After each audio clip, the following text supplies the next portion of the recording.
എല്ലാവർക്കും നമസ്കാരം. ഇന്നത്തെ വീഡിയോയിൽ നമ്മൾ ചർച്ച ചെയ്യുന്ന കാര്യം ഈ CJP പാർട്ടിയുടെ ലക്ഷ്യം എന്താണ്? ഇക്കാര്യമാണ് നമ്മളിന്ന് ചർച്ച ചെയ്യാൻ പോകുന്നത്. നമുക്കറിയാവുന്നതുപോലെ 2026 ഒരു മെയ് മാസത്തിലാണ് നമ്മൾ ഈ CJP എന്ന് പറയുന്ന ഒരു ഓൺലൈൻ രൂപത്തിലുള്ള ഒരു പ്രസ്ഥാനം ആരംഭിച്ചതിനെക്കുറിച്ചുള്ള ചർച്ച വരുന്നത്. പിന്നീട് ഇൻസ്റ്റാഗ്രാമിലൊക്കെ ഒരുപാട് ഫോളോവേഴ്സുമായിട്ടത് മുന്നോട്ട് പോയി. BJP എന്ന് പറയുന്ന ഏറ്റവും വലിയ ഫോളോവേഴ്സുള്ള രാഷ്ട്രീയ പാർട്ടിയെ മറികടക്കുന്ന ഒരു സാഹചര്യം ഉണ്ടായി. ഇതിനൊക്കെ നിദാനമായത് 2026 മെയ് 15 സുപ്രീം കോടതി ചീഫ് ജസ്റ്റിസിൻ്റെ ഭാഗത്തുനിന്നുണ്ടായിട്ടുള്ള ഒരു പ്രസ്താവനയാണ്.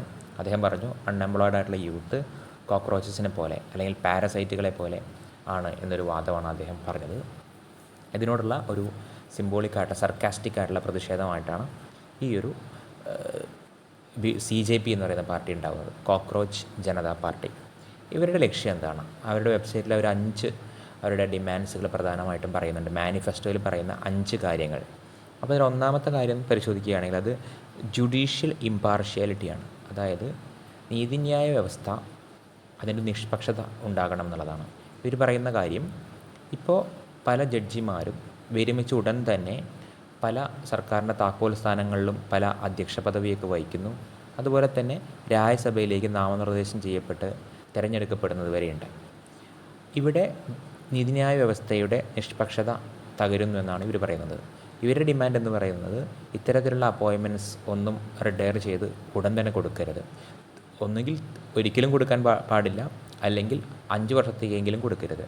ഇവർ ചൂണ്ടിക്കാണിക്കുന്ന കാര്യം, ഇത്തരത്തിലുള്ള പദവികൾ ഉള്ളപ്പോൾ പദവികൾ റിട്ടയർമെൻറ്റിന് ശേഷം ഉണ്ട് എന്നുള്ള മനസ്സിലാക്കലിൽ പലപ്പോഴും സർക്കാരിന് അനുകൂലമായിട്ട് സർവീസിലിരിക്കുമ്പോൾ ഇത്തരം ജഡ്ജിമാർ വിധി എഴുതും.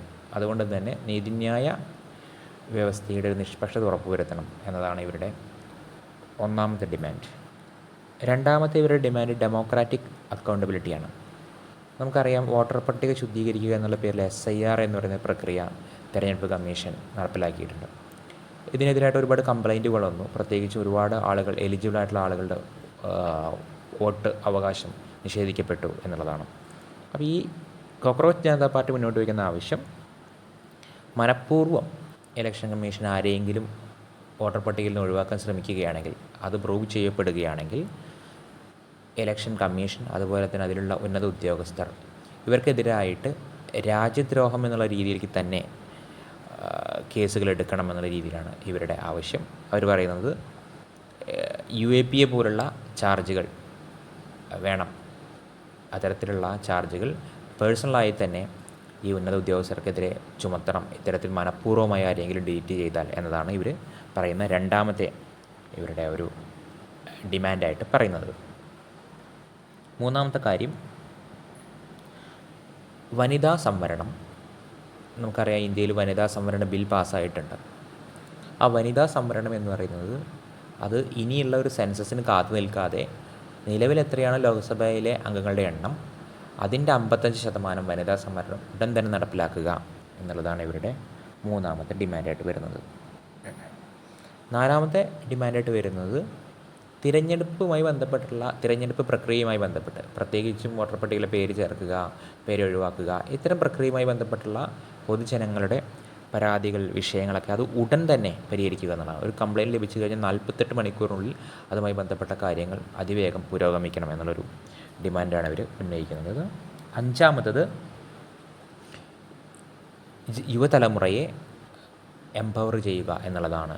അവർ പ്രത്യേകമായിട്ട് ഉദ്ദേശിക്കുന്നത്, നിർബന്ധമായും നമ്മുടെ പാഠപുസ്തകങ്ങളിൽ ബജറ്റുമായി ബന്ധപ്പെട്ട കാര്യങ്ങളെക്കുറിച്ചുള്ള നല്ലൊരു ജ്ഞാനം ലഭിക്കുന്ന രീതിയിൽ പാഠ്യപദ്ധതി ആവിഷ്കരിക്കണം. അതുപോലെ തന്നെ ബജറ്റ് വിലയിരുത്താനും പഠിക്കാനും വിലയിരുത്താനുള്ള ശേഷി വിദ്യാർത്ഥികൾക്ക് ലഭിക്കണം.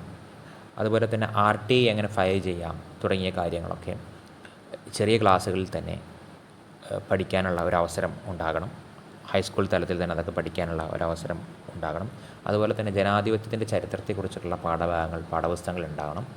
ഇത്തരത്തിൽ അടുത്ത തലമുറയെ നല്ലൊരു പൗരന്മാരാക്കാനുള്ള ശ്രമങ്ങളിൽ അതിനുള്ള ഒരു ട്രെയിനിങ് ചെറുപ്പകാലത്ത് തന്നെ നൽകണം.